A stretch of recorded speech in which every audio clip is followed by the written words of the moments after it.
We're going to continue this conversation. Former Trump administration official Matt Mowers is with us, and CNN political commentator S.E. Cupp. All right, so Nikki Haley did something that's historic. She is the first woman to win a presidential primary, but she only won one, and that was Vermont. And now we're expecting her to say, I'm out, I'm done.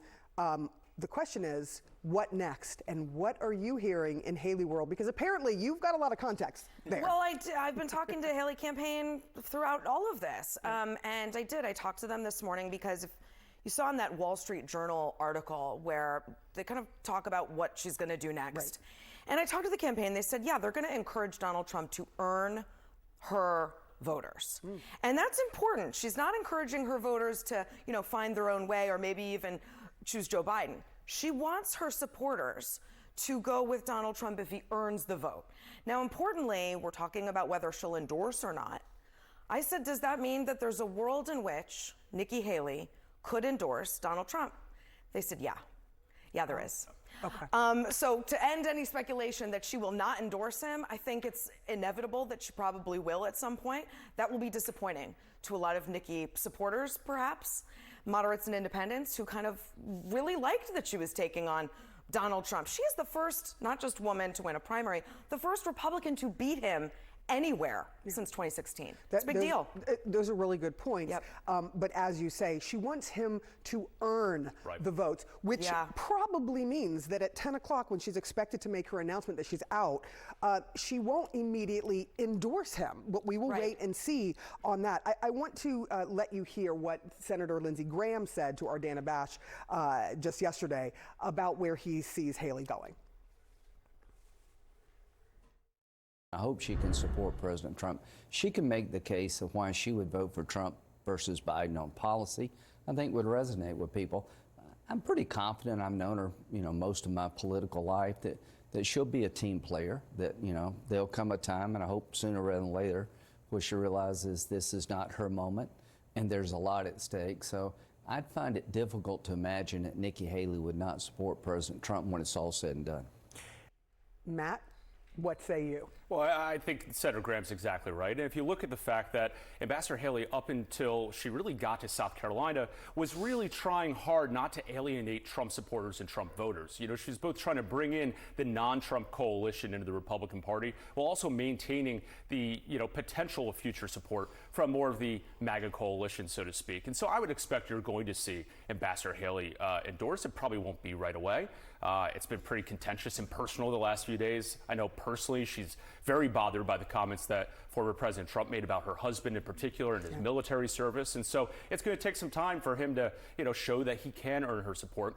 But you've got to remember something else. Do you think Donald Trump, because he's been pretty clear that he says he doesn't care. I would not expect a full-throated apology, but what I do think you're going to be able to see, and you started to see it last night, was the Donald Trump about policy. You ask Republican voters, the types who voted for Nikki Haley, these suburban voters, you go to focus groups or polling like we do, and what you often hear is, we like the policies, we don't like the personality. Last night was all about the policies. He talked about energy, he talked about crime, he talked about immigration.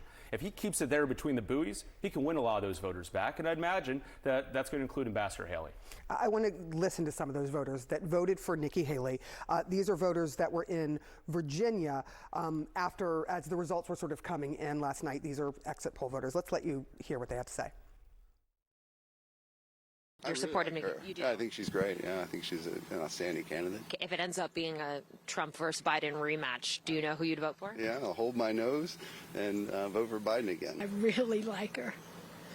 I like her a lot. I think she's got a good record, and I think she's got the best chance of winning in November. She just seems real and honest and not boom, boom, boom, boom, All right, the question is to you, S.E. Where do these voters go? That is the question. That's the question. Listen, a lot of them, we have exit polling showing a lot of them are not going to vote for Donald Trump. A lot of Nikki's voters are not going to vote for Donald Trump. They might stay home. They might even vote for Joe Biden, as you heard.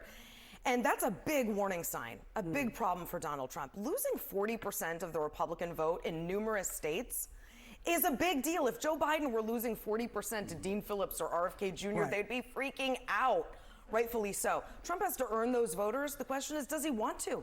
Does he care? He was just bragging about purifying the Republican Party to 100% MAGA. He's been calling her bird brain. He's been insulting her voters. Let's bring that up because the Truth Social that he put out, this was earlier on, as I think this was even before the primary started, if I'm not mistaken. But here's what he said. He calls her a bird brain and basically says, we don't want, if you've donated to her campaign, we don't want you. That's to voters. To voters. We don't That's want right. you, voters. And this purity project that has been existing in the Republican Party for the last almost 10 years now is so wild. To shrink the tent intentionally is not just mind-blowing from the point of Republicans, whose big tent was always sort of a fetish of ours.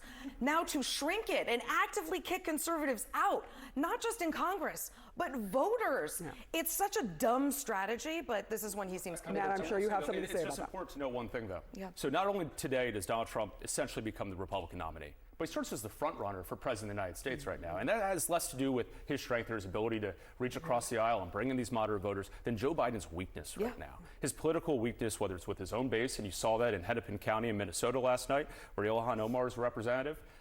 He was underperforming with his base. You saw it in some results on the Texas border, where he's underperforming with voters who are overwhelmingly concerned about the lack of border security and immigration challenges.